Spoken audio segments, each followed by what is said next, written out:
శ్రీ మాత్రే నమస్కారం. నేను పండిట్ సూర్యప్రకాష్.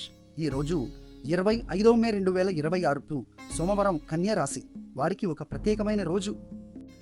ఈరోజు గంగా దసరా అంటే పవిత్ర గంగా నది భూమికి దిగి వచ్చిన పుణ్యదినం. చంద్రుడు అంటే మీ మనస్సుని ప్రభావితం చేసే గ్రహం నేరుగా మీ కన్యా రాశిలోనే ఉత్తర ఫల్గుని నక్షత్రంలో సంచరిస్తున్నారు. ఉత్తర ఫల్గుని అంటే క్రమశిక్షణ, నాయకత్వం కలిగించే నక్షత్రం. దీనివల్ల మీకు ఈరోజు మానసిక స్పష్టత, ఆత్మవిశ్వాసం పెరుగుతాయి. ఇప్పుడు అసలు ముఖ్యమైన విషయం, గురువు అంటే జ్ఞానం విస్తరించే గ్రహం మరియు శుక్రుడు అంటే సంపద ఇచ్చే గ్రహం. ఈ రెండూ కలిసి మీ 10వ భావంలో అంటే వృత్తి, ఉద్యోగ రంగాన్ని సూచించే స్థానంలో మిథునంలో కలిసి ఉన్నారు. ఈ కలయికను గజలక్ష్మి రాజయోగం అంటారు. ఇది వృత్తిలో గుర్తింపు, పదోన్నతి అవకాశాలు తెస్తుంది. ఈ రోజు ఆఫీస్లో మీ అభిప్రాయాలు ధైర్యంగా చెప్పండి. పై అధికారులకు మీ పని కనిపిస్తుంది.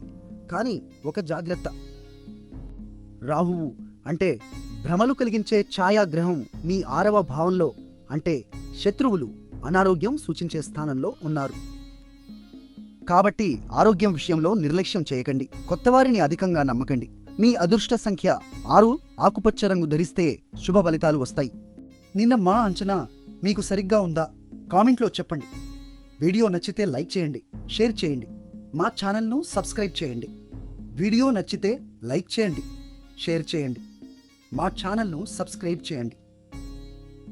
చివరగా ఈ గంగా దసరా పుణ్యదినాన ఓం చంద్రాయ నమ అని 3 సార్లు జపించండి.